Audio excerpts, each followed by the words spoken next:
Welcome back to High Gain Guitar Academy. My name is Neil, and today I'm going to teach you how to tune your guitar. Very important to do. You got to be in tune to play songs and have them sound good. The first thing we need to know about the guitar is the names of the strings. So starting with the biggest one to the smallest one, we have E, A, D, G, B, E. Now the way that I remember that is Eddie ate dynamite, goodbye Eddie. Notice the first letter in every word matches the guitar strings. So again, from biggest to smallest, Eddie ate dynamite, goodbye Eddie. E, A, D, G, B, E. There you go, the names of the guitar strings. So we're gonna need a guitar tuner. I recommend a clip-on tuner. Now, if you have a tuner pedal or a tuner app, that should work exactly the same way. But I recommend having a clip-on tuner, very easy, very portable. You clip it onto the head of your guitar, turn it on, and as you play a string, it will tell you if that string is in tune. Notice I picked the A string, the tuner read at an A, you saw the letter on there, and the needle went to the middle. It landed right in the middle. That says it's in tune. If the tuner showed a lower note than A, that would be flat. If it was higher, that would be sharp. What does that mean? Well, flat means slightly lower than the note you're trying to get to, and sharp means slightly higher. The way I remember that is if the tire on my car is low, that's flat. So flat is lower, sharp is higher. Okay, let's talk about tuning your guitar. So I'm going to make sure this big E string is a little out of tune here so I can show you how to do it. So I'm going to pick this string. Now currently it's reading as a D, like somewhere in D. Now I know that's the E string and I want it to register as an E.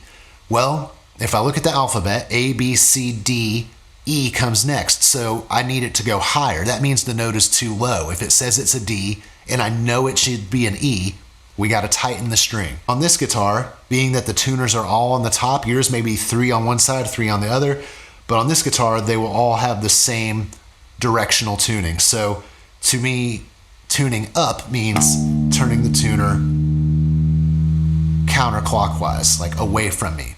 To loosen the string, I would turn it towards me clockwise, looking down on the tuner. Now notice I'm doing small movements. I don't need to do huge turns. Small turns will change the tuning quite a bit. Okay, you see now it's reading as an E, but it's low. It's not directly in the center. So what did we say that means? If it's lower than the letter we're trying to get to, if the needle reads lower, that means it's flat. It's still a little low, so we need to tune it up a little higher until it reaches the center. Let's try again.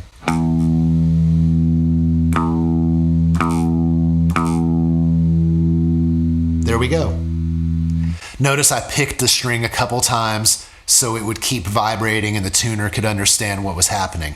So it got to the middle, it stayed there. It's not gonna always stay exactly in the middle. It may waver a little bit, but as long as it's mostly in the middle, you're in tune. So that's how we tune the big E string and how you tune all the strings. You're gonna do with the strings one at a time, and as long as you know the name of the string, then you know what note to tune it to using the alphabet and your now new knowledge of sharps and flats. Once you've tuned all the strings, go back through your guitar and check the tuning on all of them again, because sometimes as you tune your guitar, the guitar will adjust a little bit and you may have to retune the other strings just a little bit. You'll also need to know that in the world of music, there's a musical alphabet. There are only certain notes that apply to every instrument. The musical alphabet only goes A through G, and then it starts over, okay? So doesn't matter what instrument you're playing, there will only be A through G, okay? So that right there makes it way easier, doesn't it? Now, as you go through the strings, the biggest one to the smallest one, and we start tuning them, it's good to know that there's in-between notes too that you're gonna need to recognize. Now, we talked about sharp and flat, right? So every note in music, and again, it doesn't matter what instrument I'm playing, whether I'm playing a tuba, a piano, a clarinet, a violin, a guitar, all of these instruments share the musical alphabet, and it will always have the same notes. So in between all of the A, B, C, D, E, F, G, there are sharps and flats. Every note has a sharp and a flat, except for a couple of them, and this is where it gets a little tricky. E goes right into F. There's no E sharp and there's no F flat. They just go right together. E will go right to F. Also, B and C do the same thing. B goes right into C. There's no B sharp, there's no C flat. They just go right next to each other. Every other note will have one higher being a sharp or one lower being a flat. Now, the sharps and flats on these notes can sometimes be the same thing. And here's what I mean by that. Let's say I'm playing a D note, okay? One higher than D would be D sharp, right? D goes to D sharp. And then the next note would be E, because that's what comes next in the alphabet. D, D sharp, E. Now, one lower than E would be E flat, right? E, E flat. So notice that D sharp and E flat are the exact same note. Why is that? It's just how it works out. But when do we know when to refer to a note as sharp or flat, since they can have two names? Well, if I'm going down, I might call that lower note a flat instead of a sharp. But if I'm moving up, I might call it a sharp. So it's really up to you. If someone tells you to play a D sharp, that's the exact same thing as an E flat. So it really just depends on how you think about it.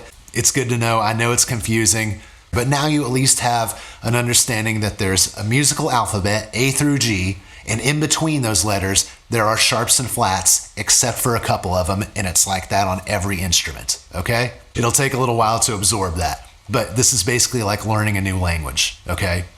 I'm not gonna give you a false idea that this is gonna be super easy, but it is doable. I can do it, and if I can do it, surely you can too. If you're young, get a parent to help you if it's still not working out, and if you're an adult and it still doesn't make sense, watch it again. Hopefully this was helpful. Take it, learn it, love it, use it. See you next time.